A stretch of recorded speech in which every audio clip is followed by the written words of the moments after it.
Kau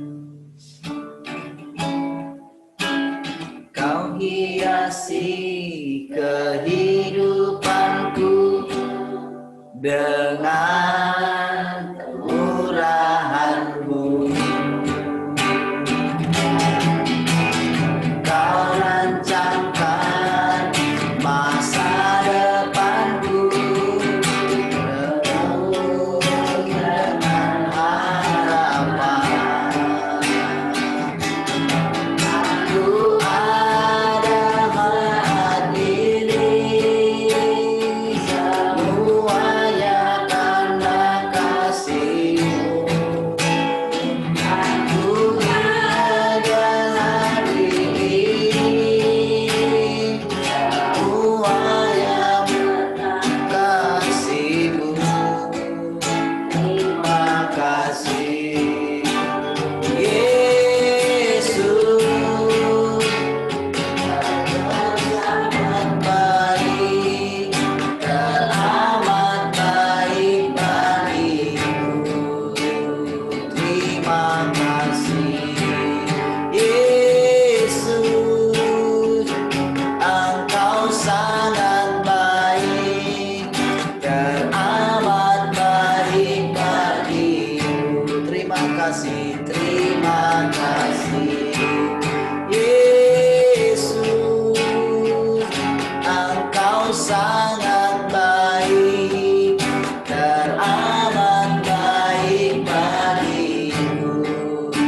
Terima kasih Yesus, Engkau sangat baik, teramat baik bagiku. Oh, Engkau sangat baik. Oh, Engkau sangat baik. Oh,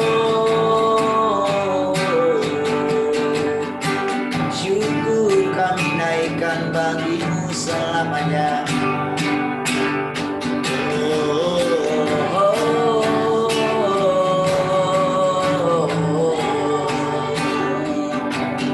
Syukur kami naikkan kepada-Mu.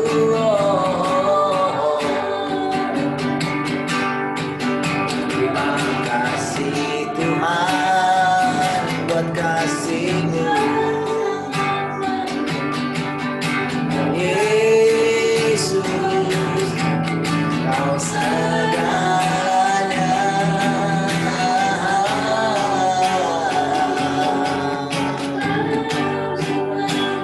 Rancangan-Mu, rancangan yang terbaik.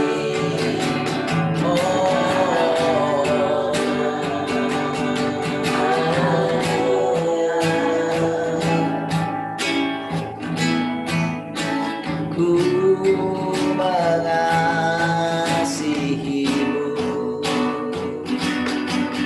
Yesus, Kau perlindungan bagiku.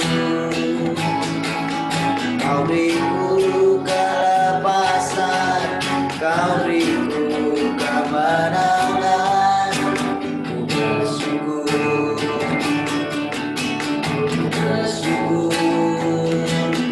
padamu. Ku mengasihi-Mu, ku mengasihi-Mu, Yesus, Kau perlindungan bagiku. Kau beriku kelepasan, Kau beriku kemenangan. Ku bersyukur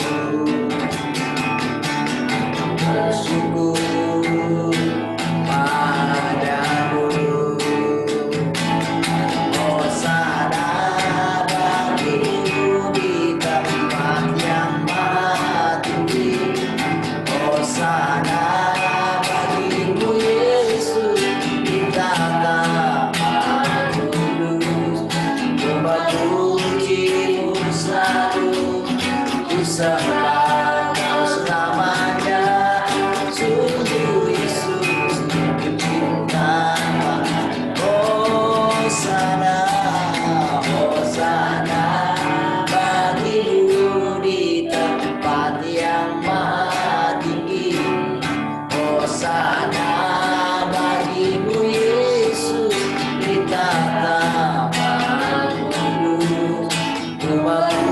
puji-Mu selalu, ku sembah Kau selamanya.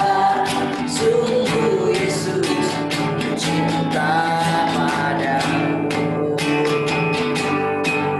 Sungguh Yesus, ku cinta padamu. Haleluya. Sungguh Yesus, ku cinta padamu.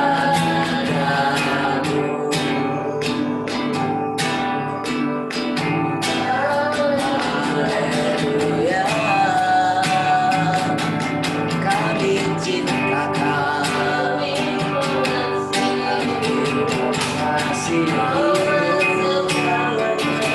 kami memuliakan Engkau, mengagungkan Engkau.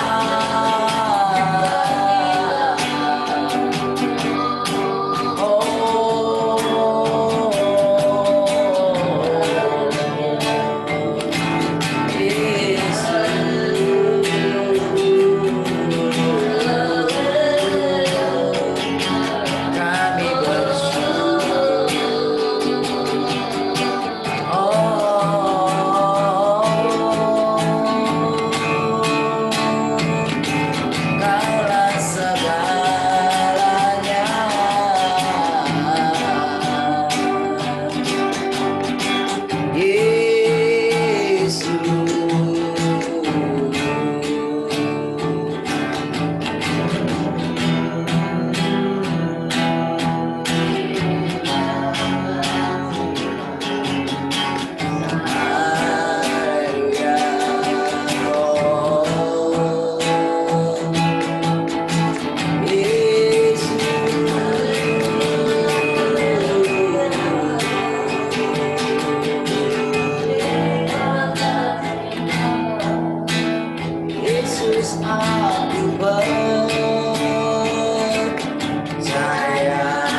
reason that I live, the reason that I see,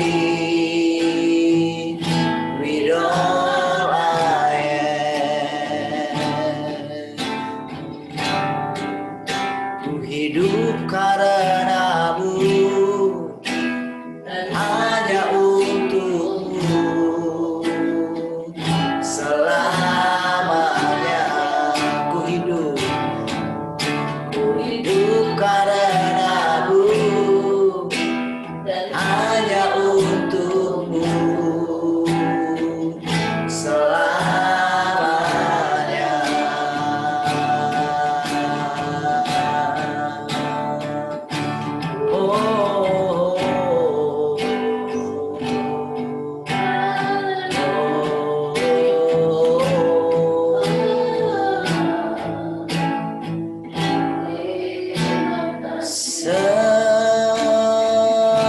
Sembah Tuhan, sembah namanya kudus.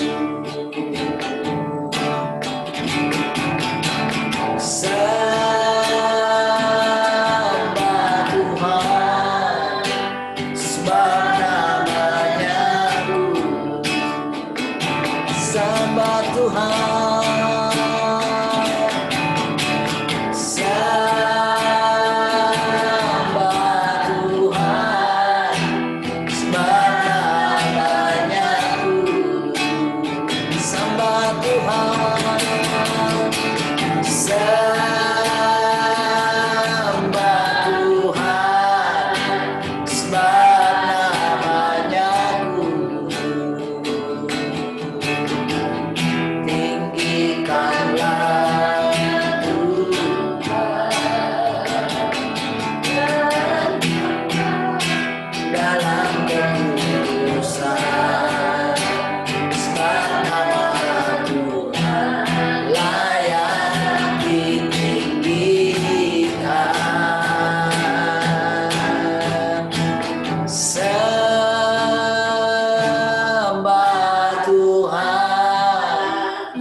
Sembah Tuhan, sembah Tuhan, sebab namanya kudus. Sembah Tuhan, sembah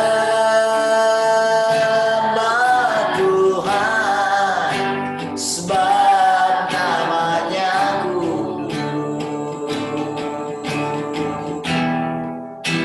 sebab namanya kudus, sebab namamu kudus, sebab namamu kudus. Haleluya, karena namamu kudus, Kau berdaulat atas hidup kami, Kau bertata semakin hari, semakin jelas Engkau menunjukkan dirimu. Kau membawa kami semakin melekat.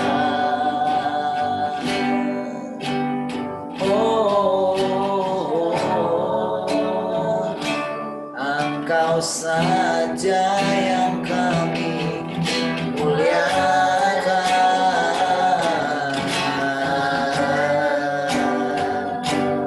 Engkau saja yang kami tinggikan. Kami memberkati Engkau pagi ini dengan pujian kami. Dimuliakanlah namamu, kerajaanmu sudah datang di tengah-tengah kami, kehendakmu sudah jadi di bumi seperti di surga.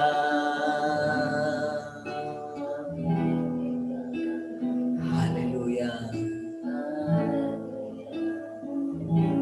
Terima kasih.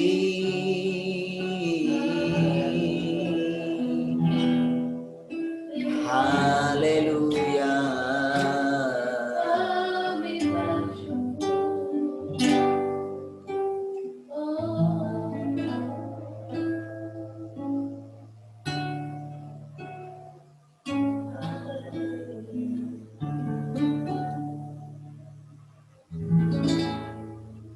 Kasih Bapa Surgawi, kami bersyukur pagi hari ini buat anugerah. Engkau sudah menolong kami. Kami boleh bangun hari ini. Kami boleh menghirup udara yang segar. Semua karena anugerah. Terima kasih. Kami bersyukur untuk kesehatan yang sampai hari ini Tuhan boleh anugerahkan kepada tubuh kami ini. Tubuh kami ini penuh dengan imun yang daripada Engkau. Karena hidup yang dari Engkau, itulah yang menjadi hidup kami. Terima kasih. Kami bersyukur boleh menghirup kasih-Mu sebagai nafas yang menyegarkan kami. Kami bersyukur kami boleh tinggal di dalam Engkau. Dan Engkau di dalam kami. Kami boleh, Engkau berikan kesempatan untuk boleh mengenali firman-Mu. Dan boleh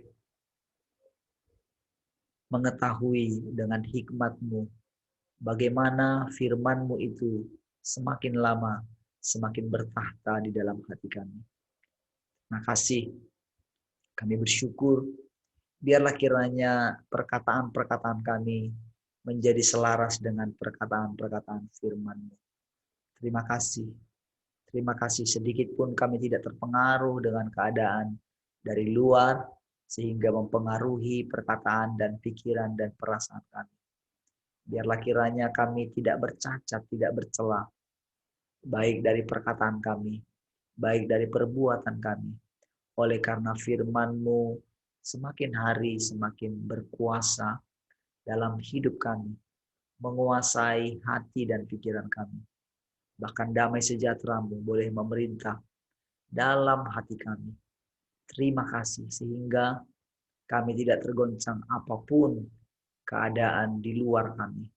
Karena kami menyatu dengan Allah, menyatu dengan firman. Firman itu adalah Engkau sendiri. Terima kasih Tuhan. Terima kasih, kami percaya firman-Mu tidak pernah gagal mengerjakan segala sesuatu di dalam hidup kami ini. Kami bersyukur kami boleh mengenal firman. Kami bersyukur Engkau boleh mewahyukan diri-Mu lewat firman. Kami bersyukur kami boleh memandang Engkau ketika kami memandang firman-Mu. Terima kasih. Hari lepas hari, seluruh kehidupan kami, sadar atau tidak sadar, itu dikuasai sepenuhnya oleh firman-Mu. Dikuasai sepenuhnya oleh kehadiran-Mu dalam hidup kami. Terima kasih Tuhan. Terima kasih. Biarlah kiranya semuanya kami yang ada di sini, baik orang-orang yang bersama-sama dengan kami, akan seluruh tubuh Kristus, boleh terus mengalami pertumbuhannya daripada Engkau sendiri. Terima kasih Tuhan. Seluruh anak-anak kami juga boleh memahami pekerjaan-Mu dalam hidup mereka. Terima kasih Tuhan. Kami sangat bersyukur pagi hari ini. Dari hari ke hari, ungkapan syukur kami terus bertambah. Karena semakin hari, Engkau semakin menyingkapkan diri-Mu. Bahkan pekerjaan-pekerjaan-Mu itu semakin nyata di dalam kami. Terima kasih. Kami bersyukur firman-Mu menjadi daging di dalam kami. Terima kasih. Terima kasih. Sehingga seluruh daging ini itu dikuasai sepenuhnya oleh firman. Sehingga seluruh tubuh ini ditaklukkan oleh firman kepada Allah sendiri. Terima kasih Tuhan. Kami sangat bersyukur. Kami boleh merasakan kehadiran-Mu. Oh, terima kasih.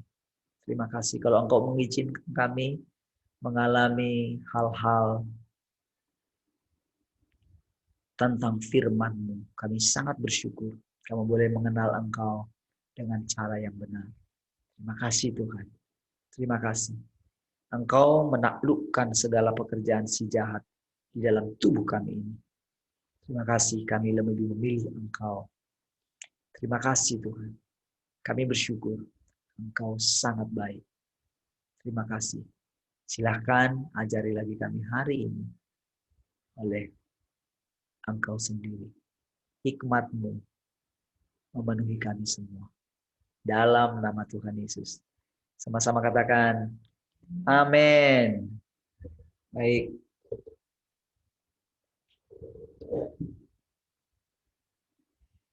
Shalom. Bagaimana kabarnya pagi hari ini?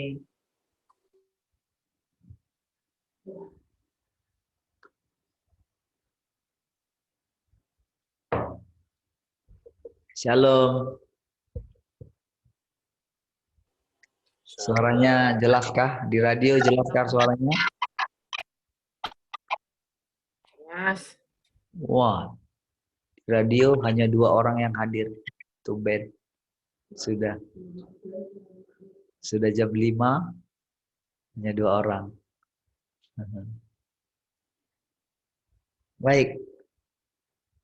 Adakah yang mau cerita di antara saudara? Silakan. Saudara, setiap hari harus ada peningkatan dalam pengalaman kita akan Tuhan.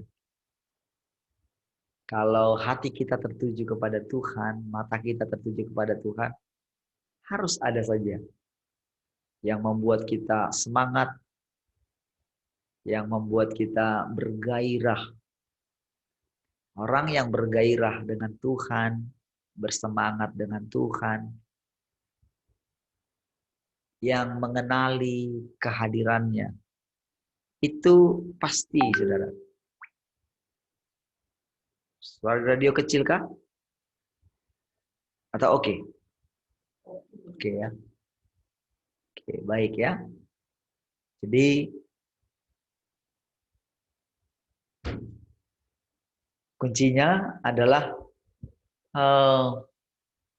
bersekutu ya terus dengan firman. Sampai apa yang kita katakan, apa yang kita ucapkan itu selaras dengan pengalaman kita. Ya, selaras. Ya, walaupun karena kita bersentuhan dengan dunia ini, ada saja hal-hal yang membuat kita ini jadi ragu ya, atau atmosfer bumi ini atau dunia ini itu kadang mempengaruhi pikiran kita, perkataan kita, mempengaruhi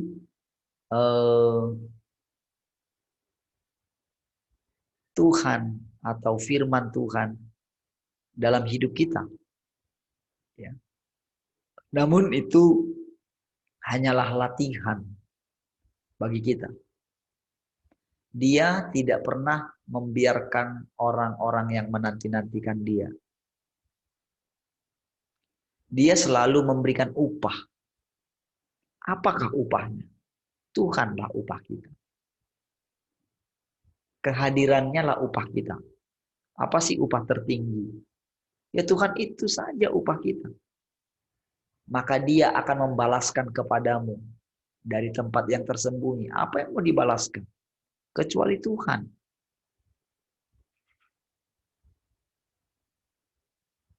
Ya. Apakah yang menjadi tujuan hidup kita kalau bukan Tuhan? Karena kalau bukan Tuhan, maka kita akan ditarik oleh dunia ini. Sehingga kita tidak bisa terlepas dari dunia ini. Jadi, perasaan tentang Tuhan, kedaulatannya, hadiratnya, ketenangan, damai sejahtera, kebahagiaan, semua itu ada di dalam Dia. Nah, itulah upah kita.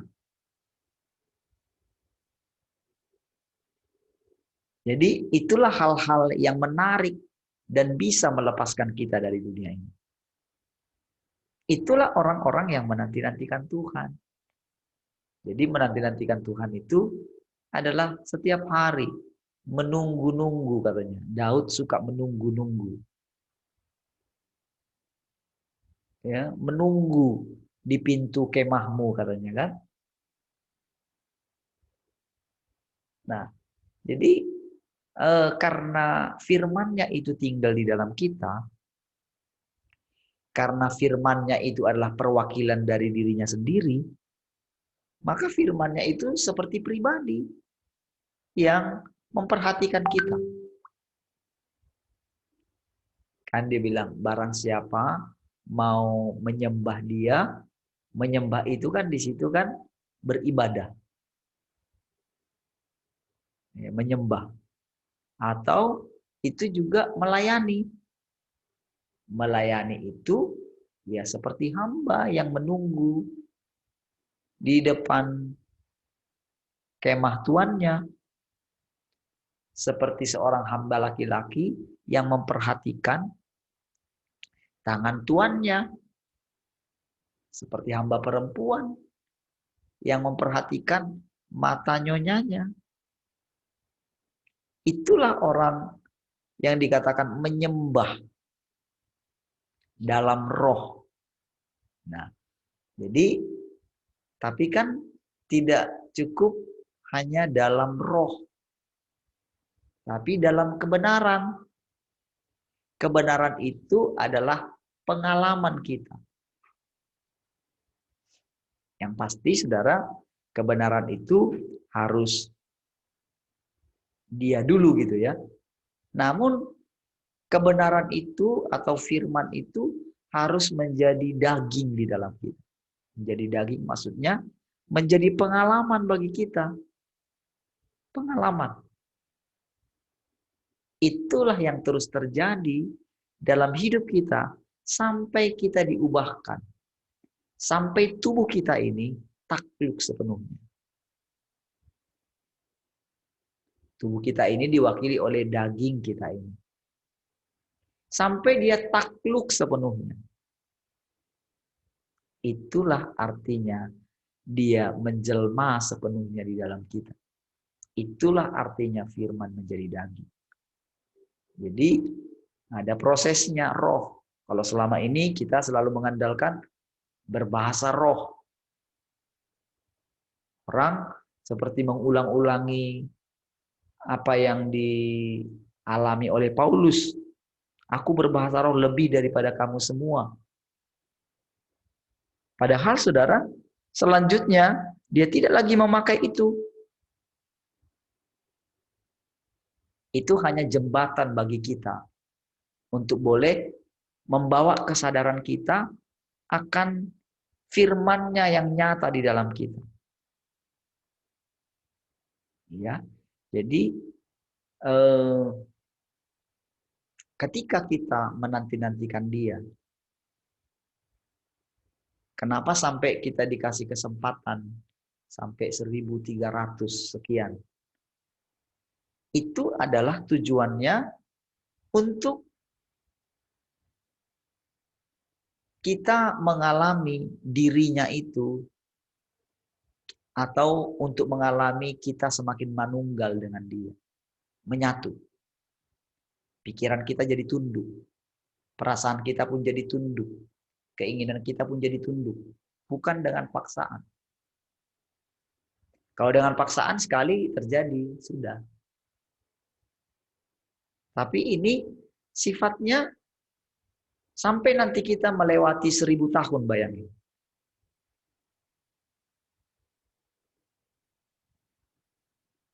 Kalau orang-orang kudus sebelum kita beribu-ribu tahun mereka beristirahat.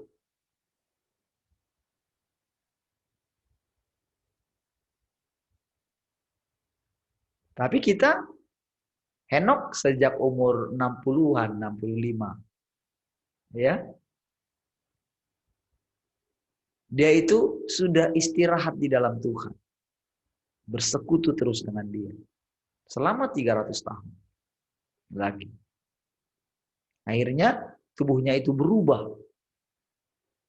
Elia 15 tahun. Tapi setelah itu sekarang dia beristirahat juga. Semua orang-orang kudus beristirahat. Para martir juga beristirahat. Tapi di antara para martir itu ada juga mereka yang masih berteriak gitu. Sampai kapan engkau biarkan, engkau nggak membalaskan. Jadi istirahatnya itu belum full gitu. Masih ada, masih meminta pembalasan.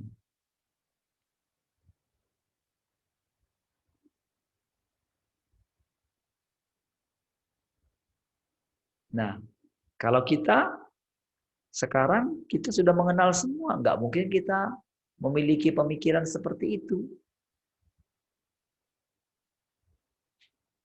Tapi kita beristirahat di dalam Dia. Yaitu dalam kita menanti-nantikan Tuhan. Makanya ketika kita lolos dalam penanti-nantian ini gitu ya, maka hal selanjutnya, wah, walaupun masih banyak sekali terjadi pergolakan gitu ya, makin meningkat sekalipun, itu justru makin membuat kita makin melekatkan diri kita kepada Tuhan. Itu sudah jadi kayak gimana ya? Makin lama makin mudah gitu loh. Bukan makin sulit. Karena kita sudah tahu rahasianya. Jadi daging kita ini lama-lama jadi tunduk gitu loh. Karena nggak mungkin dong kita mau mengalami kesusahan seperti waktu-waktu yang lampau. Nggak mungkin lagi dengan mudah kita misalnya jatuh dalam ketidaktaatan. Tak mungkin. Atau nggak mungkin kita jatuh dengan mudah kepada dosa-dosa kita. Kita dimerdekakan. Karena apa? Karena kita sudah melalui banyak pengalaman. Banyak mengalami penghancuran, penghakiman. Bahkan kita tahu kalau kita membenarkan diri kita, itu satu masalah di hadapan Tuhan. Ketika kita diperhadapkan, orang menyalahkan kita tidak akan berani membenarkan diri kita. Semakin lama, kita semakin lembut gitu. Ketika kita dipersalahkan, terus mau muncul sih dari dalam, ingin membenarkan. Tapi karena kita sudah punya pengalaman bahwa tak ada gunanya kita membenarkan diri, maka dengan mudah kita memandang Tuhan, lalu kita berkata, hanya Engkau yang benar Tuhan. Kalau sebelumnya, kita masih berusaha membenarkan diri. Tapi kita tahu itu sangat menyiksa kita. Ngapain kita mau jatuh lagi ke situ? Itulah namanya pertumbuhan. Karena kita menanti-nantikan Tuhan. Jadi, saudara, menanti-nantikan Tuhan itu tidak boleh, apa ya, tidak boleh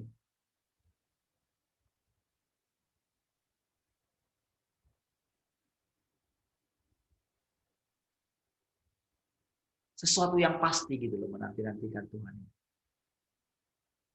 Semakin hari semakin pasti. Ketika kita ambil waktu sebentar, kita merenungkan saja sebentar saja, langsung deh connect.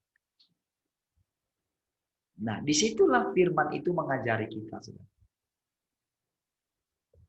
Itulah yang menenangkan hati kita. Sehingga makin lama, saudara, ketenangan hati kita itu akan terpancar keluar. Dan pasti orang bisa merasakannya. Dari perkataan kita, semakin hari semakin pasti, tak ada keraguan-raguan. Ketika kita menerangkan firman, ketika orang bertanya tentang sesuatu dari firman Tuhan, itu dengan mudah saja langsung kita menjelaskan tanpa keraguan-raguan sedikit pun. Itulah pertumbuhan kita dalam Tuhan. Jadi kalau orang tanya kita tentang Tuhan, tentang Bapa, itu kita akan menjawab dengan pasti. Sepasti itulah hubungan kita dengan Tuhan. Sepasti itulah kita melihat Tuhan bukan imajinasi lagi. Bukan penglihatan lagi. Bukan. Jadi yang dikatakan berhadapan muka dengan muka, itu adalah dia nggak kasih teka-teki lagi. Sama seperti kepada Harun dan Miriam. Mereka dikasih penglihatan, mereka dikasih perumpamaan, dikasih teka-teki. Kepada Musa tidak. To the point, jelas sekali. Nah, senyata itu. Nah, adakah yang mau cerita? Silakan.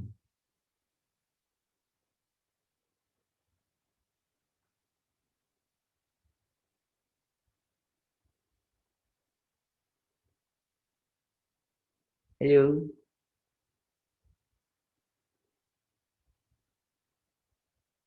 Ini yang belum buka kamera ini. Mendengarkan saja atau bagaimana ini? Karena internet. Yang di radio, siapa saja ini yang di radio?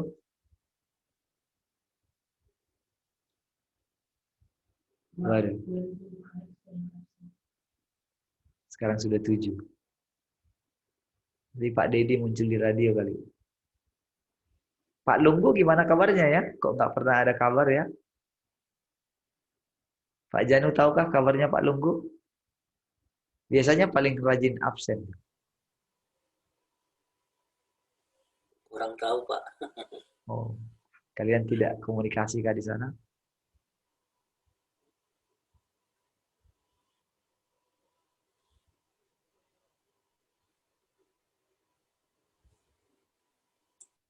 Tapi aman? Sejauh ini aman? Aman, Pak. Kadang kalau nggak kasih kabar kan gimana gitu. Oke. Karena hari-hari ini kan menegangkan.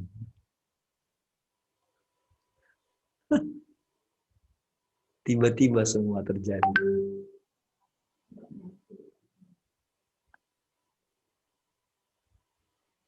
Oke, ada Mbak Yanti di Singapura. Oke, ada yang mau cerita? Silakan.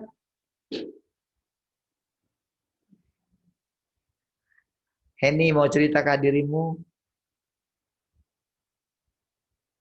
Si Ama kok nggak pernah kelihatan ya? Sehatkah si Ama? Ama sehat, Pak. Nah, Semua sehat di sana, Pak. Biar punya pengalaman sendiri dulu sama Tuhan, Pak. kenapa? Hari-hari ini banyak pengalamannya sama Tuhan, Pak. Ah, iya. Hari-hari ini banyak pengalamannya sama Tuhan. Ya, coba cerita Hen. Itu apa? Ipar saya kan kemarin dia sudah bilangin, kamu ngomong sendiri loh sama Tuhan. Kalau ada masalah apa, kamu ngomong sendiri gitu. Ya. Dan belakangan ini ya sudah banyak lah dia pengalamannya sama Tuhan, Pak. Karena Pekanbaru itu lockdown apa PPKM-nya lebih parah daripada kita di Batam ini. Iya. Kalau di Batam ini kita masih mending kan, masih pergi-pergi, masih bisa belanja, masih bisa ke mall gitu kan. Mall kan buka supermarket kan, Pak. Di sana di gang-gang pun di batas gitu. Jadi mesti jalan kaki gitu. Jadi benar-benar nggak bisa bergerak di sana. Ya, saya gimana mau bilangnya Pak kan? Karena ya saya tahu itu karena yang kayak Bapak bilang kan semuanya kan harus punya pengalaman. Kayak Bu Rahel juga kan, kita mau jaga mereka, tapi ya kayak Bapak bilang, kita nggak boleh jadi penyelamat mereka. Mereka harus cari keselamatan sendiri. Ya. Yang penting kasih tunjuk jalannya aja gitu. Nah, akhirnya ya sekarang dia kalau ada apa-apa, dia bilang, kamu cerita loh sama Tuhan. Kamu mau begini, kamu mau begitu gitu. Terus ponakan saya yang berdua itu kan, Pak, saya suruh doa tiap pagi, Pak, gitu. Doa mengucap syukur gitu tiap pagi gitu. Nah, Ama juga bukannya nggak mau ikut, Pak. Sekarang yang berdua itu, ponakan berdua itu, dia Zoom. Tidurnya sudah telat, PR-nya banyak. Jadi pagi-pagi itu nggak bisa bangun. Jadi Ama nggak bisa dibukain. Baru bangunnya setengah 7, jam 6, baru bangun dia. Berdua-dua itu. Makanya si Ama nggak bisa ikut. Jadi kemarin ada satu peristiwa tuh nggak tahu lah, Pak. Jadi tiba-tiba si Ama tuh negesin gitu sama adik saya. Dia aja adik saya, sudah habis itu dia pergi sembahyang, Pak. Ditegasin aja sama Ama tuh. Jadi kayak Ama tuh berfirman gitu. Diam aja dia. Naik adik saya. Kalau nggak biasanya kalau diomongin nggak mau diomongin gitu.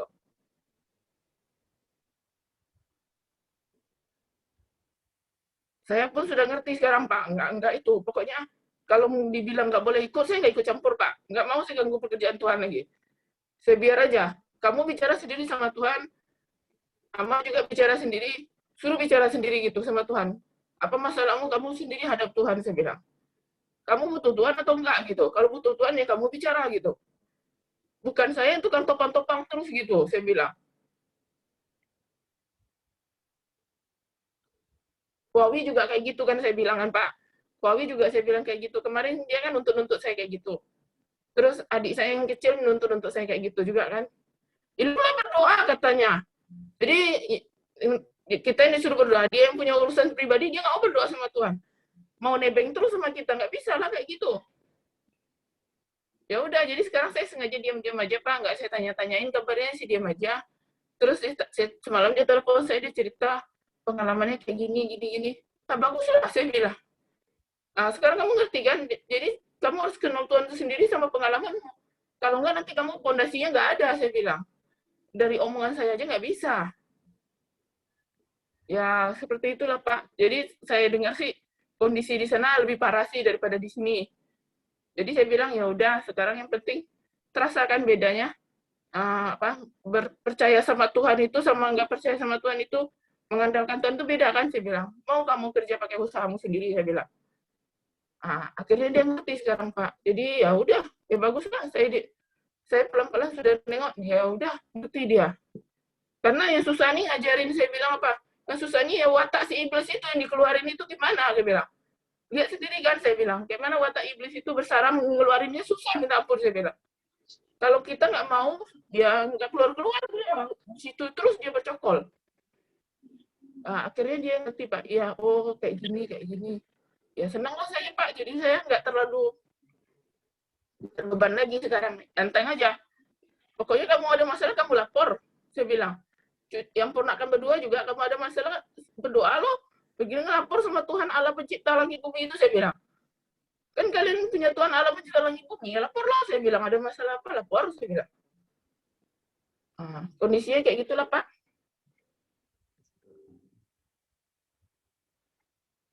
Oke, Pak. Oke. Oke, puji Tuhan ya. Terima kasih ya. Ini ya sudah apa namanya? Ya memang mau tidak mau mesti seperti itu. Enggak kita bimbing terus gitu kan. Mesti ada keaktifan dari kita sendiri.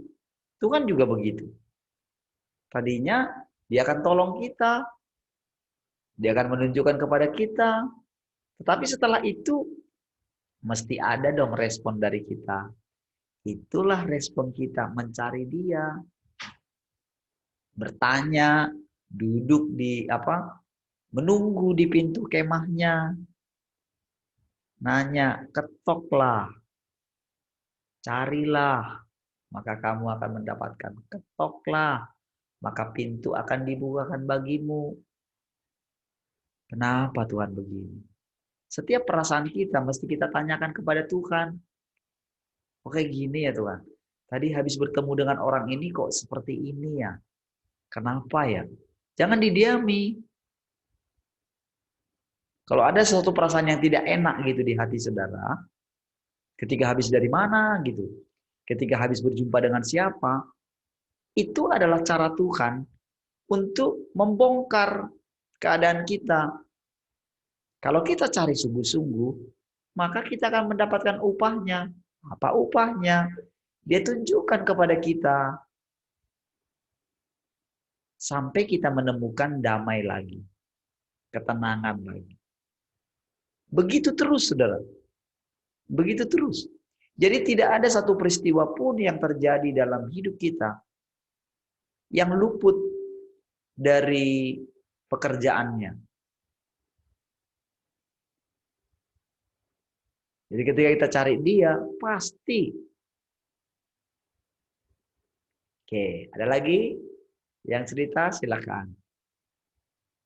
Ya, silakan Bu. Menambahkan apa yang ini cerita, saya juga katakan mengalami ya. Kalau dari dulu misalkan karena pelajaran yang kita terima semualah, bukan hanya di RTM saja, tapi di seluruh kekristenan kan gitu ya. Seperti menempatkan diri sebagai penyelamat gitu. Nah, itu kan terjadi bukan 1 tahun, bukan 2 tahun, bertahun-tahun gitu. Sampai orang yang datang ke kita itu mengandalkan kita. Jadi selalu paling enak tuh datang minta didoakan, selesai gitu. Dan untuk memang sudah pernah bilang, saya sampai ngomong gitu ya, saya itu bukan dukun yang bisa dimintain untuk berdoa, terus apa yang kamu inginkan terjadi gitu. Tapi kamu mesti ketemu langsung sama Tuhan. Dan hal itu memang betul tidak semudah yang yang kita harap ya, tapi saya punya pengertian selalu yang dimunculkan oleh Tuhan, yang bekerja kan firman-Nya, bukan kita, bukan saya gitu. Jadi firman itu tidak akan kembali dengan sia-sia, itu menyegarkan ya. Kalau kemarin jujur pagi-pagi itu saya sedih banget gitu, rasanya kayak sudah tahu gitu ya, Tuhan bilang, saya ngomong gini, Tuhan hari Minggu tanggal 18 ya atau 17 itu, Tuhan bilang kan akan kehilangan gitu.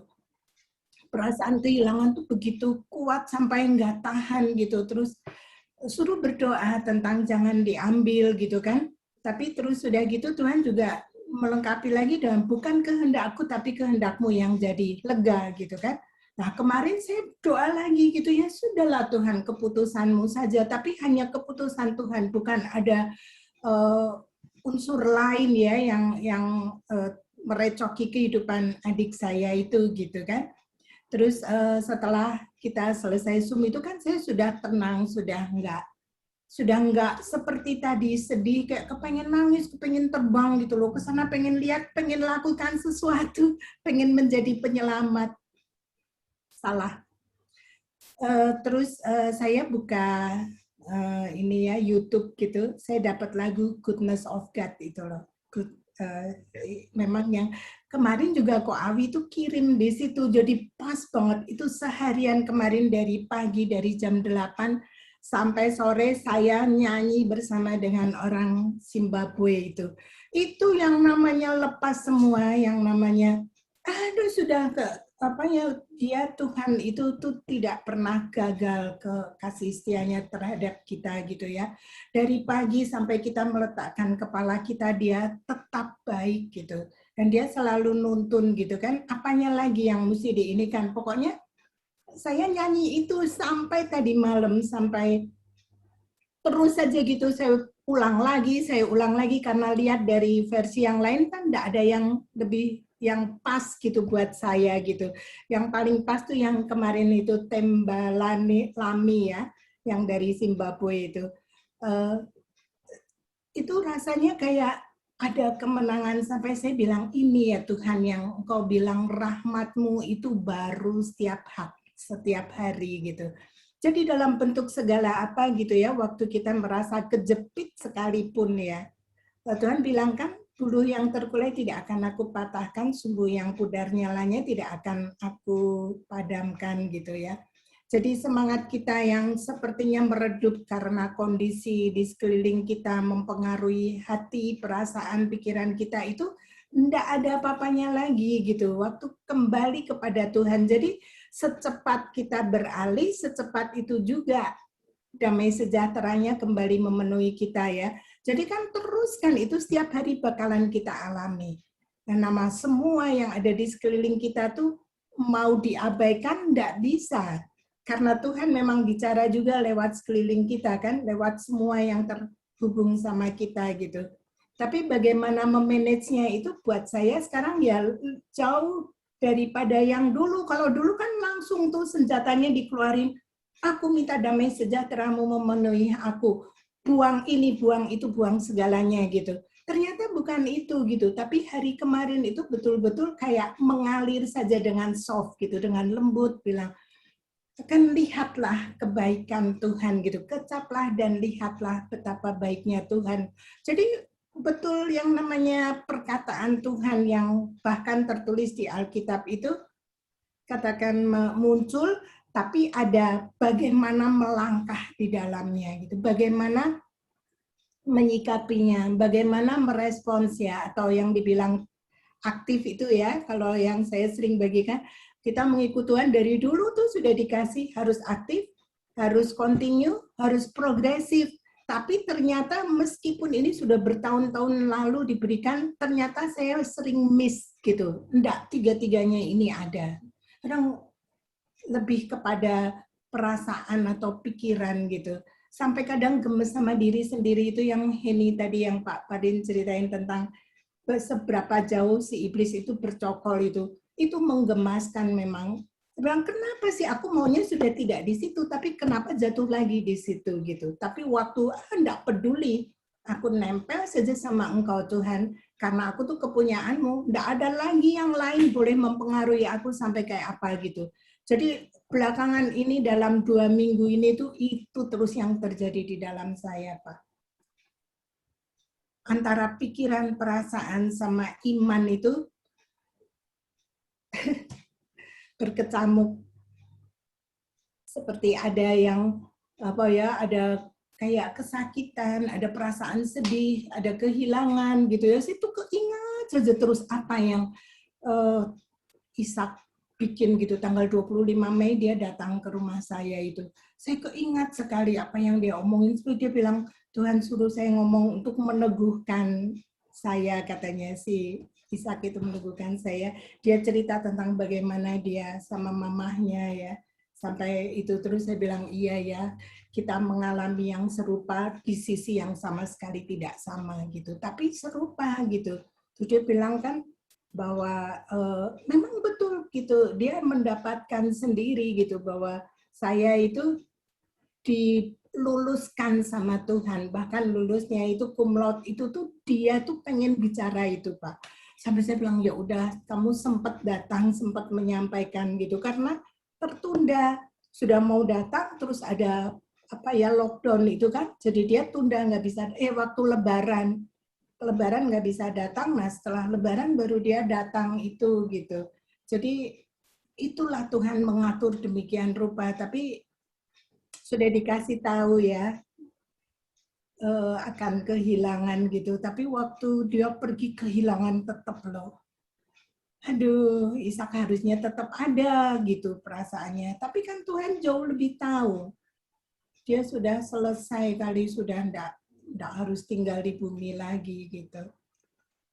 Banyak teman atau tetangga kita yang kehilangan anggota keluarganya yang melihat kesedihan yang ada tuh tetap bisa nangis gitu loh, sampai Tuhan harusnya kan enggak nangis ya, kenapa mesti bohong gitu loh, kamu nangis ya nangis saja gitu, tapi enggak berlarut sampai dalam masuk kayak kemarin itu ya, masuk ke dalam perasaan duka yang aduh Tuhan, aku percaya itu yang terbaik, tapi kok sulit nerima gitu.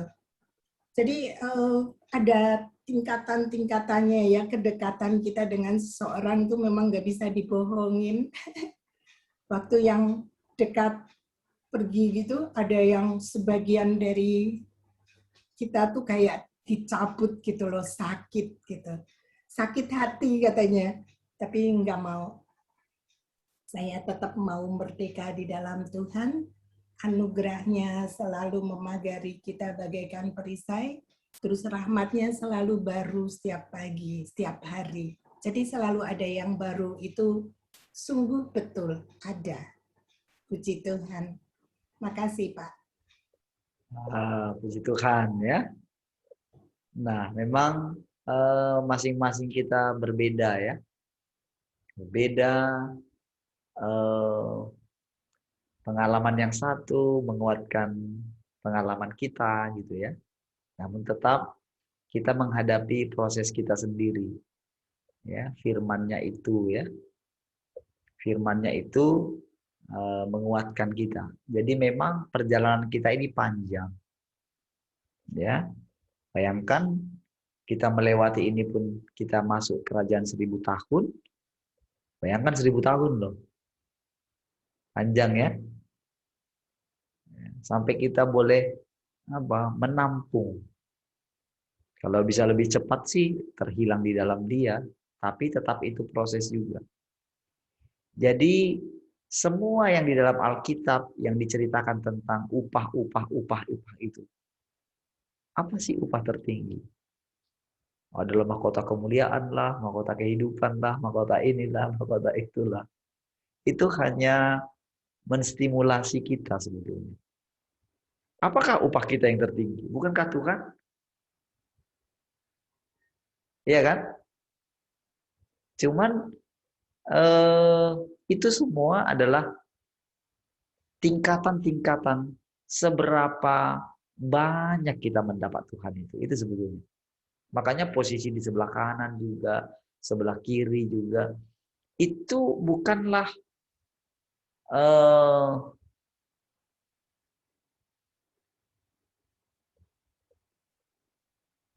bukan sebagai satu posisi gitu.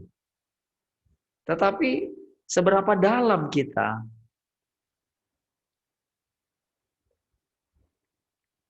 mempunyai Tuhan itu gitu, mengalami Tuhan itu. Seberapa dalam. Jadi semua kita punya kesempatan untuk itu. Semua kita. Karena Allah juga mendapatkan kepuasan di situ. Jadi bukan hanya kita ya. Ketika kita sampai pada puncak, kita sangat mengalami Tuhan, ya sedalam itu juga dia mengalami kita. Makanya prosesnya kan makan bersama kan. Kan makan bersama itu ada apa ya? Sesuatu yang ingin didapatkan dari makan bersama. Apakah?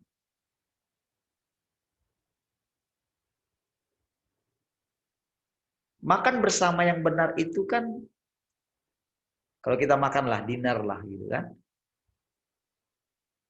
Apakah makannya itu saja yang dinikmati? Apa yang dinikmati kalau makan bersama? Apakah enaknya masakannya? Enggak kan? Tapi suasananya.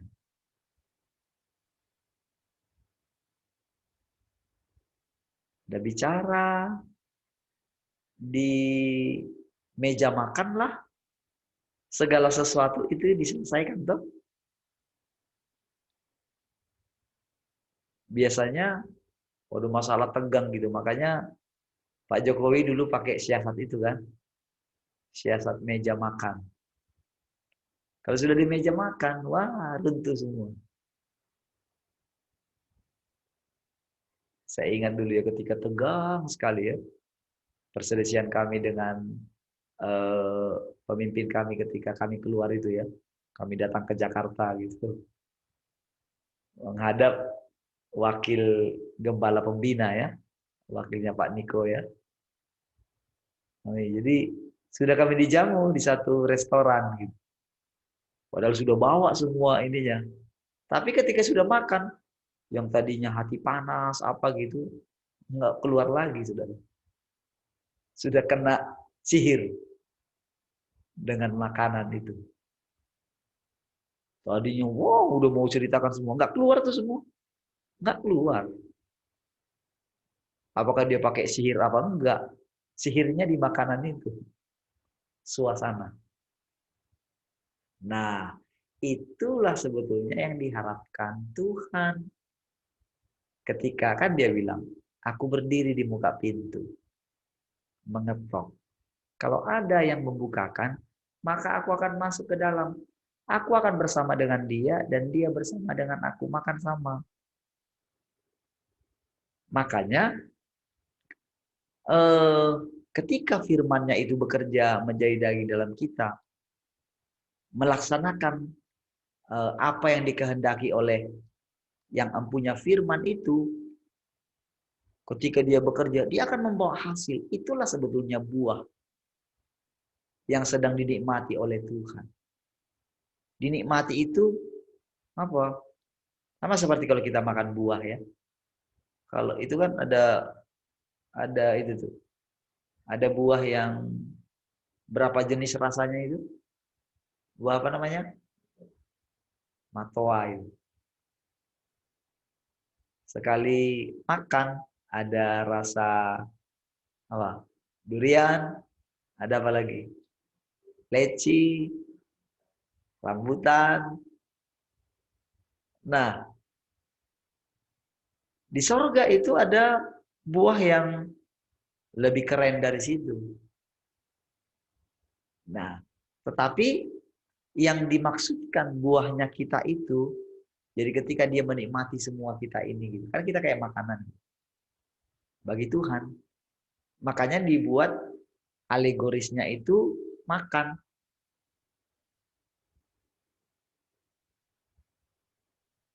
Itu kalau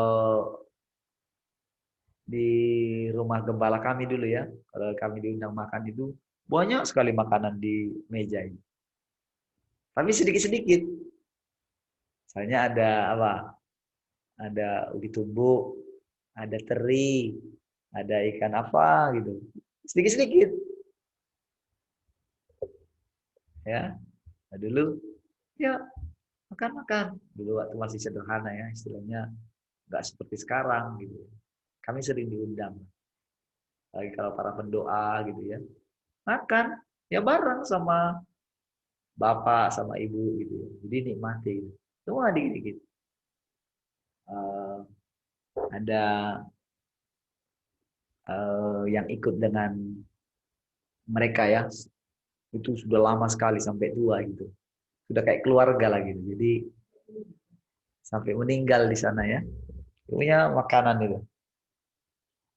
Semua gitu. Satu meja gitu. Kita makan. Jadi cicipin dikit-dikit. Jadi nikmat sekali. Ya. Makanannya ya. Jadi berbagai itu. Jadi sebetulnya seperti itulah gambaran kita itu makan dengan Tuhan. Dia sangat menikmati kita. Jadi bukan hanya kita yang menikmati Tuhan. Jadi ketika dia mendapatkan kasih kita yang tulus, itu seperti makanan bagi dia. Itulah buah yang dinikmati. Makanya dikatakan kita itu pergi untuk menghasilkan apa? Menghasilkan buah. Ya. Selama ini kan orang selalu pikir, oh buah pelayanan lah. Enggak. Itu hanya teologi ya itu sudah. Itu hanya interpretasi. Ya sesungguhnya yang dinikmati adalah kita.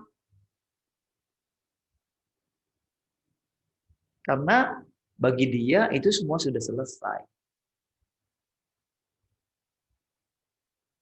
Jadi yang sangat dinikmati Tuhan dari kita adalah ini, hubungan ini. Ya. Nah, saudara,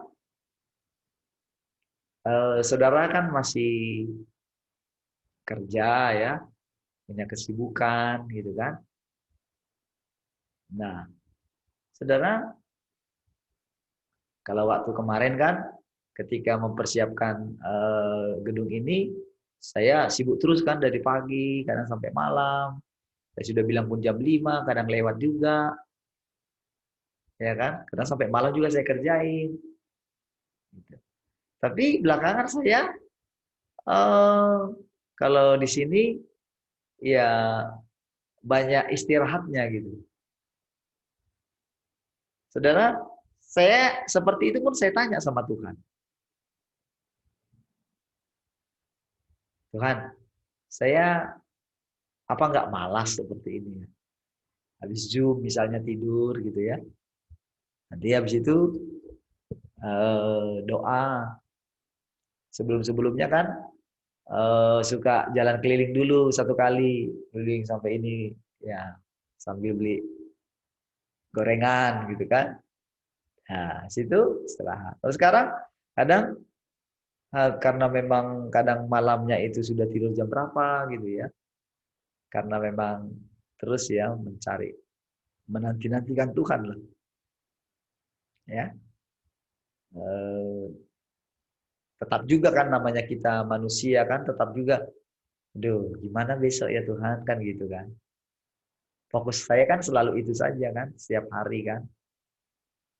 Kalau saudara kan mungkin kan disibukkan dengan banyak hal kan. Ngurus inilah, ngurus itulah. Kalau saya, ya yang paling saya urusin, ya tiap pagi ini. Gitu. Nah, jadi itu yang buat saya terus merenung gitu. Nah, jadi setiap keadaan, saya pertanyakan sama Tuhan keadaan hati saya. Ada ini, saya tanyakan. Keadaan saya lagi begini, saya tanyakan. Keadaan lagi senang, dapat pewahyuan, nanti rasanya gimana gitu, saya tanyakan lagi.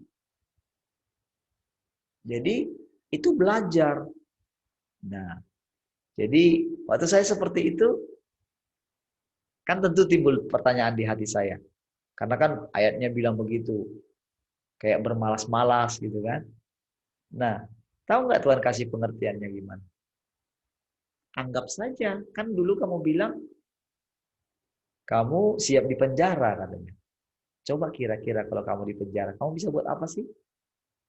Karena saya pernah sering melayani di penjara dulu ya. Ya, kan lebih banyak mereka itu di dalam kurungan kan daripada di luar kan. Apalagi kalau kasus-kasus yang berat, wah itu mesti dikurung aja. Coba apa yang bisa kita lakukan kalau kita dikurung? Apa? Apa yang paling bisa? Kan kita nggak bisa kemana-mana, nggak bisa kerja, nggak bisa apa. Ya udah, duduk aja kan. Kalau nggak duduk, tidur kan. Kalau nggak tidur, melihat dari jeruji gitu kan.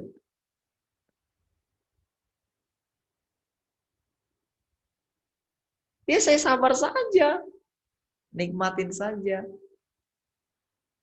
Oh, gini rasanya. Membosankan nggak? Kalau bagi orang yang tidak merenungkan Tuhan, itu pasti membosankan. Tapi bagi orang yang belajar tinggal di dalam Tuhan, tak ada yang membosankan. Bagi orang lain dengan punya kesibukan, yaitu menghilangkan kebosanan kan. Jadi saya perhatikan terus. Misalnya kalau misalnya nggak ada waktu, misalnya saya lihat YouTube gitu kan. Saya lihat gitu kan.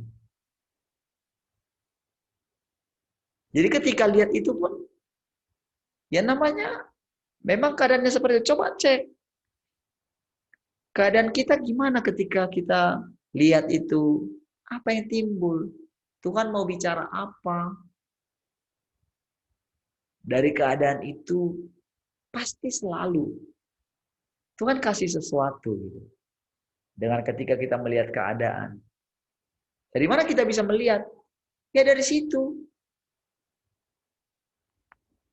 Walaupun memang itu dirancangkan oleh si jahat. Kalau saudara dengar yang si Pak Dharma Parengkuan itu kan? Ya, ya. Wow, itu lambang satu mata itu kan itu artinya. Dengan dikasih gadget semua teknologi kan, supaya kita memandang ke situ terus kan. Itu kan menurut dia. Menurut Tuhan, kalau kita tinggal dalam Tuhan, tidak. Justru kita mesti dilepaskan dari situ, bukan jadi kita buang semua, bukan. Makanya kan orang-orang yang dapat berita banyak tentang elit global lah, tentang antikris lah, mereka mau melarikan diri dari dunia ini. Mereka mau pergi ke hutan mana gitu, mau mulai satu kehidupan. Apakah bisa begitu? Enggak lepas. Wataknya iblis itu enggak lepas. Pengaruhnya itu enggak lepas. Kapan pengaruhnya si jahat lepas? Ketika kita hadapi. Diizinkan kita menghadapi. Dia perlihatkan segala kemuliaan ini. Itulah caranya dia. Dia perlihatkan di hadapan kita. Kita bergeming. Sebagai satu ukuran apakah kita bergeming atau tidak. Itulah prosesnya. Kita akan tahu hati kita bergeming enggak. Hari pertama mungkin bergeming kayak gimana gitu. Tetapi kalau bagaimana caranya kita melihat bahwa perkataan kita itu sinkron dengan tindakan kita, dengan pengalaman kita. Ya dengan diperhadapkan seperti itu, apakah hati kita masih terpaut kepada Tuhan atau tidak? Kita harus punya pengalaman itu gitu. Ketika dalam kondisi seperti itu gitu. Kita akan tahu. Nah, itulah yang namanya pengalaman penanti-nantian akan Tuhan. Jadi semua lini dalam hidup kita. Jadi mungkin menurut kita, wah rasanya gimana gitu ya, belum ada hasil gitu. Rasanya gitu. Hasil apa yang mau kita capai? Oh, semua sudah diselesaikan kok sama Tuhan.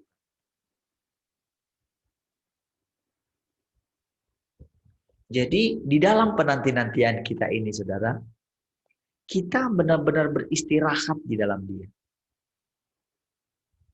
Jadi begitu dilewatkan satu masa ini. Jadi nanti kan ceritanya gini. Selama ini membimbing orang-orang itu diangkat, diambil.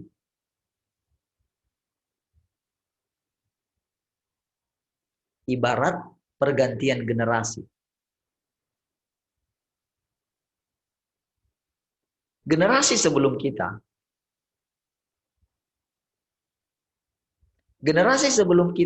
akan lewat. Sekarang tergantung kita. Kita terikat dengan generasi sebelum kita, atau kita mau diremajakan.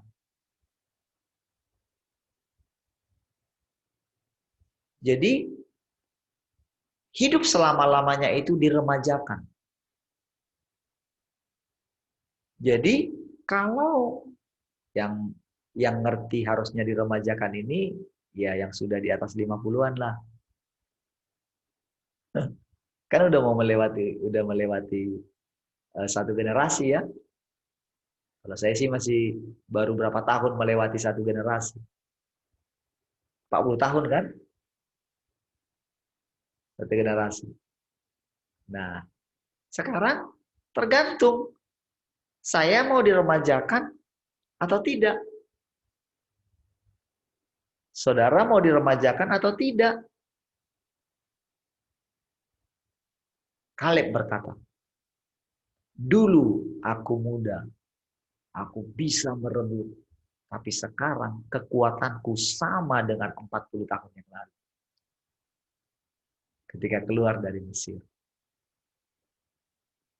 Itu namanya diremajakan. Rejuvenate.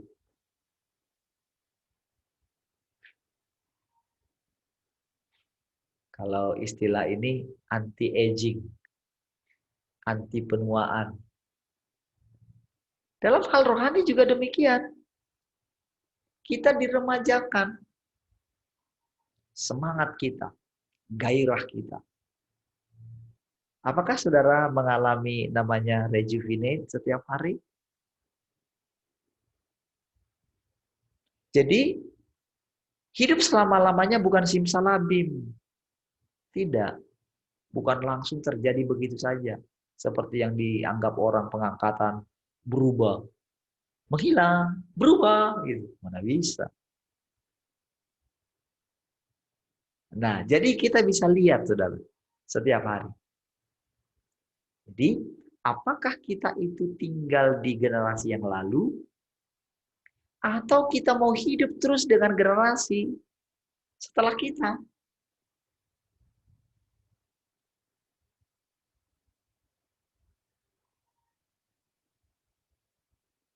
Lewat 5, 6. Kalau misalnya beda usia saya dengan Bu Rahel, Bu Rahel sekarang 60 berapa? 60? 66? 66? Oh, Tahun ini 66, Pak. wow. September. Berarti Sekarang masih 65. bedanya dengan saya 20 tahun. Saya kan belum pernah umur 66. 47 pun belum. Pasti kan setiap tahun kan berbeda kan?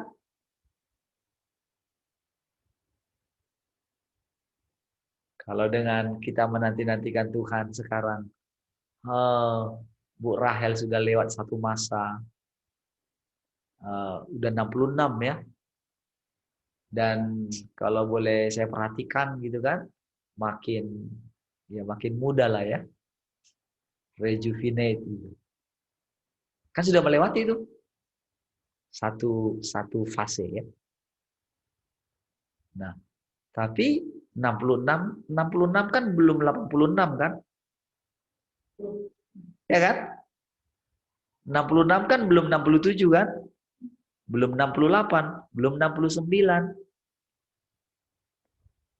Nyata kan, real kan, kita lalui tahun demi tahun. Kalau kemarin,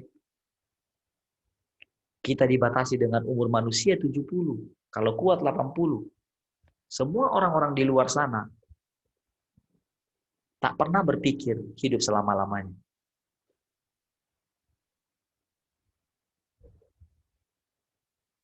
Kemarin ada teman di RTM memposting ayat itu. Yang Yohanes 11 itu. Ya, dia posting Yohanes 11 itu. Teman kita RTM ya. Nah, jadi saya pikir dalam hati, apakah dia itu firman yang saya berikan untuk menghibur dia karena dia kehilangan Ishak. Makanya dia bilang sama saya posting Ibu, iya silahkan. Oh, berarti dia sudah. Jadi kan dia kehilangan sekali lebih dari saya gitu. Oh. Jadi saya bilang saya punya ini, firman ini bilang begini. Jadi dia tetap hidup di hadapan Tuhan gitu. Wah, Tuhan. Nah, jadi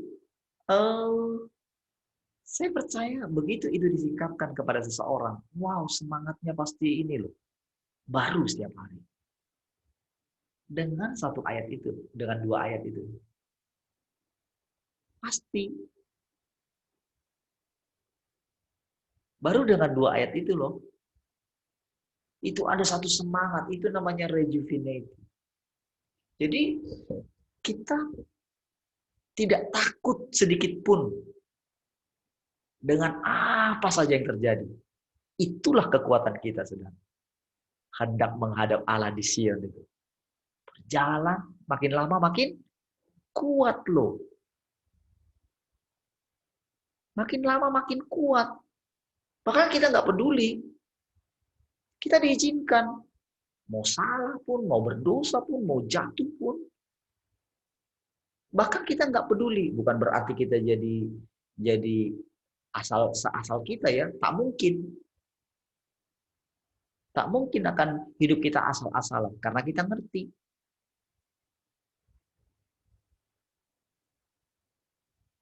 Tapi ada satu keyakinan. Kalau kita tinggal di dalam Dia. Tinggal dalam firman-Nya.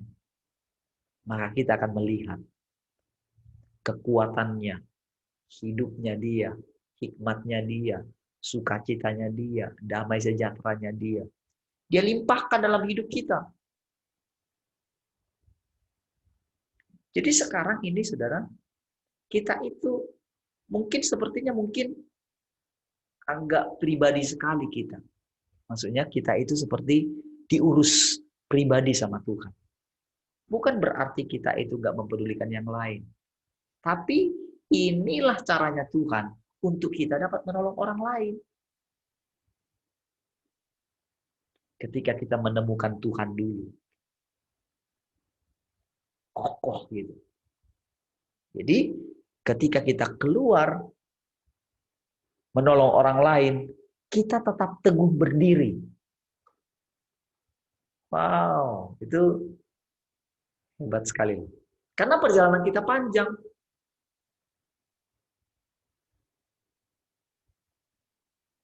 Perjalanan kita panjang sekali. Karena kita akan menampung sebanyak-banyaknya Tuhan.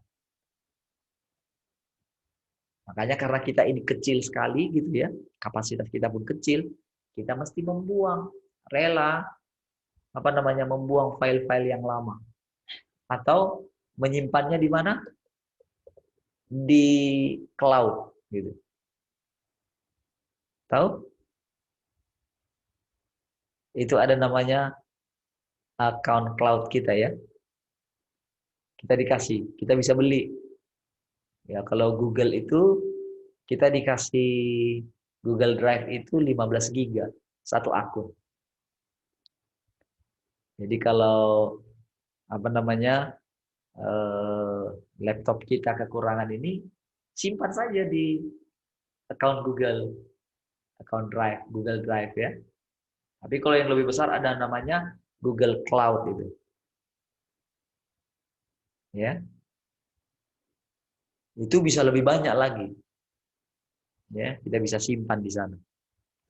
Ya simpan saja di dalam Tuhan, kita tinggal dalam Tuhan.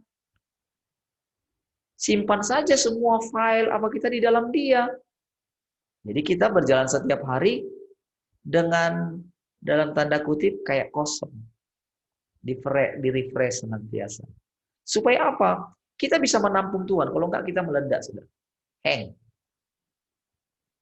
Itulah yang dulu kita itu ketika pertama kali saya belajar yang mendengar suara Tuhan yang diajarkan Pak Andreas, itu sampai saya bilang sama Tuhan, berhenti dulu, berhenti dulu. Kayak mau meledak rasanya. Pernah ngalami seperti itu ya? Kayak mau meledak kan? Orang dia cerita terus gitu. Dia cerita sampai, saya mengalami berkali-kali gitu. Rasanya hikmatnya mengalir berlimpah-limpah. Tapi sekarang, dalam fase yang baru sekarang, kita diajarin, ya sudah simpan aja di dalam Dia. Supaya kita ini tidak hang. Simpan saja, jadi kita bisa dapat menampung terus. Hikmatnya Dia. Dalam perjalanan kita, wah. Itu kadang kalau kita cerita sama orang baru ya, yang baru misalnya mau lagi mencari Tuhan, entah siapapun dia, mau pendeta sekalipun gitu. Itu rasanya gini, aduh terlalu panjang mau saya cerita gitu. Yang paling bisa saya lakukan adalah gini, ya sudahlah nanti kamu pasti bisa merasakannya, mengalaminya. Saya hanya kasih satu, begini loh caranya, hal yang sederhana supaya gini, supaya dia bisa juga mengalami hal yang sama.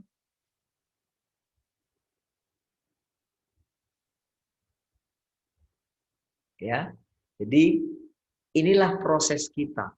Sekarang saudara akan mengerti apa artinya rejuvenate. Jadi kalau saudara bekerja, tapi coba ketika ini apapun pekerjaan saudara, lihat sejauh mana Tuhan ikut ambil bagian dalam pekerjaan saudara. Ya dia nyata sekali, karena kan dia menjadi daging dalam kita. Ketika kita bicara dengan orang lain, seperti yang Henny tadi bilang, tanpa sadar si Ama dipakai menyampaikan firman Tuhan. Walaupun yang disampaikannya itu nasihat kan, tapi itu firman Tuhan. Sama seperti sekarang, kalau kita lihat bagaimana orang-orang muslim dipakai menyampaikan firman Tuhan. Dulu kita berpikir, kitalah yang mempunyai pengajaran tentang akhir zaman. Ternyata semua yang kita sampaikan selama ini, mereka sampaikan loh. Saya tidak tahu, apa memang benar-benar ada di kitab mereka, yang sedetail itu, atau mungkin juga belajar dari Alkitab juga. Tapi memang kita tahu kan bahwa mereka juga mengambil dari Taurat ya, dari Injil juga ya. Untuk menyempurnakan. Kalau kita lihat asal-usulnya Al-Quran gitu kan.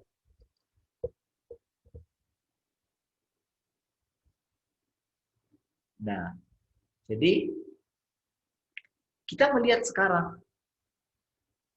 Sekarang juga tentang kedatangan Tuhan yang kedua, sekarang kan paradigma kita berubah.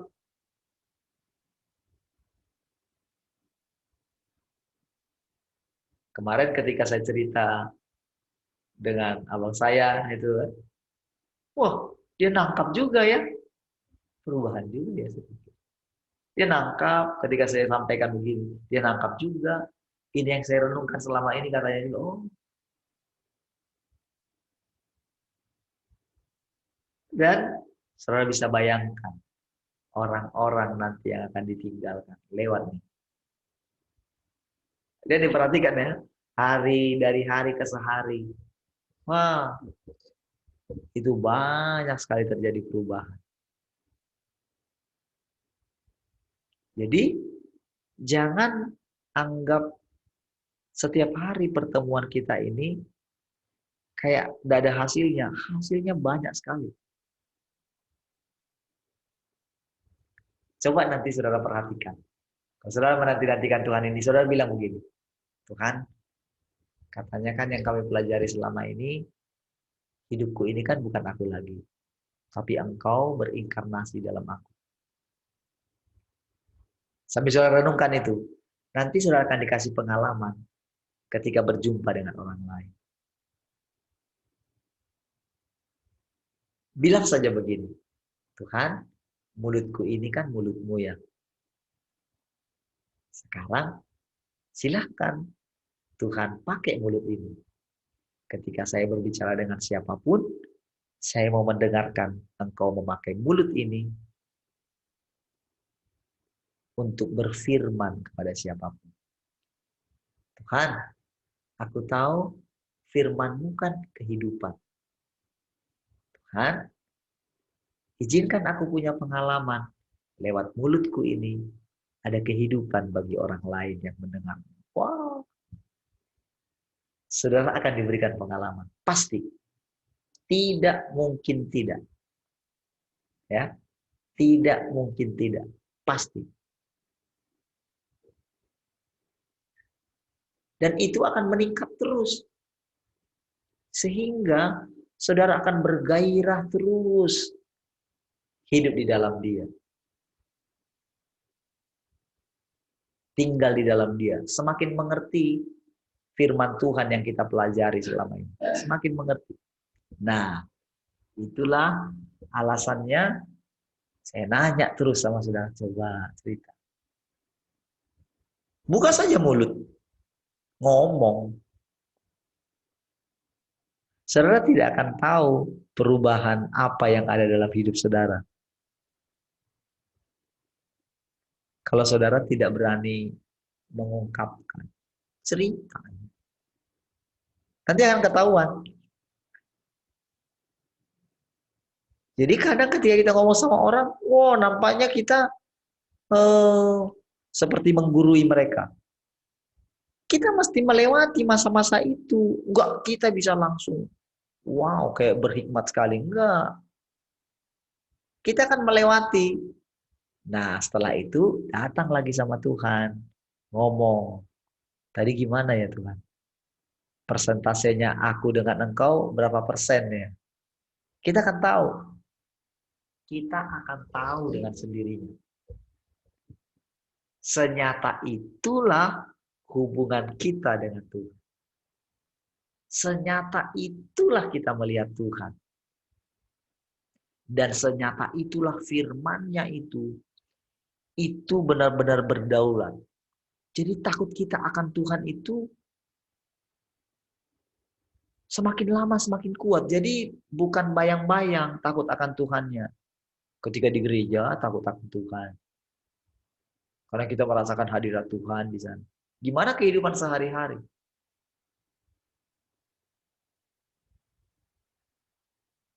Nah, jadi keadaan seperti inilah yang membuat firman Tuhan itu sangat nyata. Jadi firman itu kayak pedang gitu. Itu nyata kita alami. Nah, itulah namanya kita mengalami atau menyambut kedatangan Tuhan. Kita lihat benar-benar nyata pekerjaannya itu dalam hidup kita. Ya, jadi jangan miss ya. Jangan sampai terlewatkan. Ini masa-masa yang luar biasa. Dari hari ke hari kita mengalami Tuhan. Ada perubahan. Kekuatan kita. Ya, coba bayangkan tahun ini. Ya kadang-kadang gini ya, deg-degan juga ya. Tahun depan gimana ya? Gimana ya? Gimana ya kira-kira perasaan kalau sudah kayak Bu Rahel 66? Wow. Gimana ya? Luar biasa kan? Tetap semangat. Itu karena apa semua?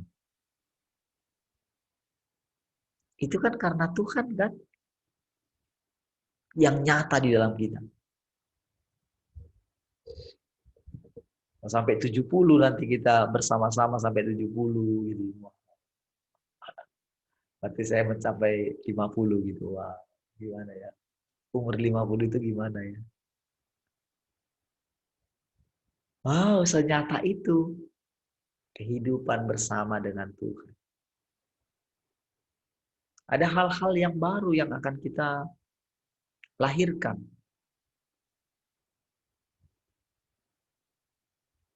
Gimana ya kalau anak saya sekarang umur 17, mau 18, 19, 20. Gimana ya kalau anak saya sudah mulai punya pacar gitu.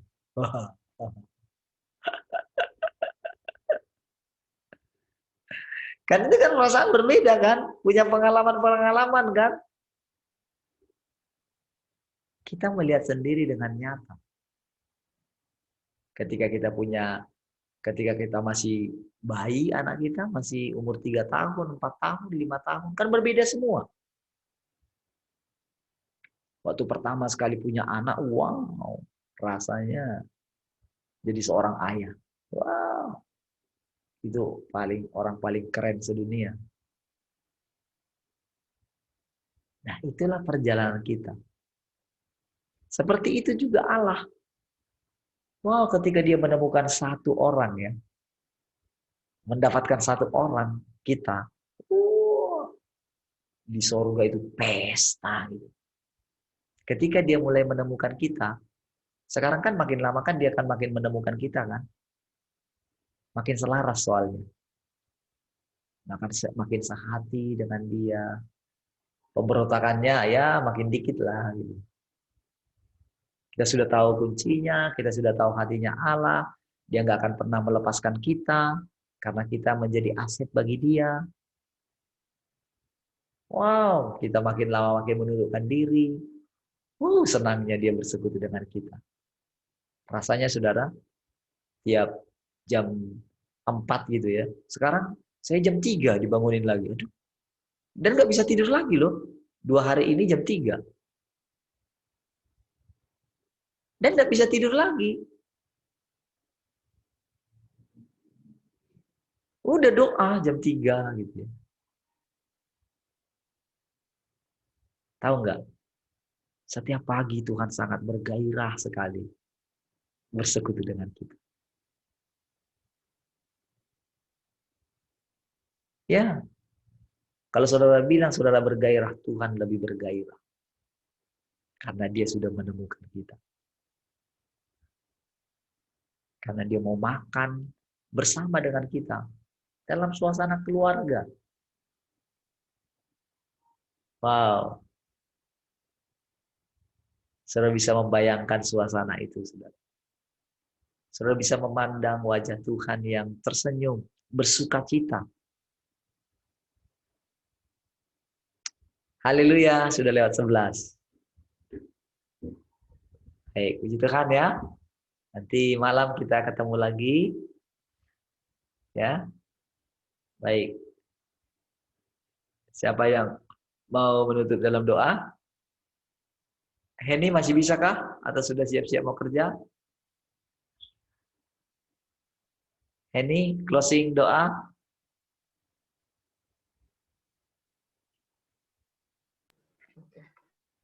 Ya. Kita berdoa. Ya. Terima kasih Bapak, Tuhan Yesus dan Roh Kudus. Kami mengucap syukur untuk semua. Untuk setiap pengalaman kami pribadi, lepas pribadi bersama Engkau. Juga orang-orang di sekeliling kami. Kami mengucap syukur Bapak, Tuhan Yesus Roh Kudus. Engkau yang makin hari mengajarkan kami.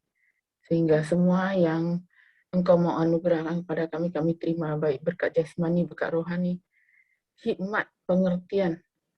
Dan kami semakin bisa menundukkan diri kepada Bapa, Tuhan Yesus dan Roh Kudus. Kami mengucap syukur, haleluya, amin. Amin. Oke, puji Tuhan. Amin. Selamat bekerja bersama dengan Tuhan, beraktivitas bersama dengan Tuhan. Sampai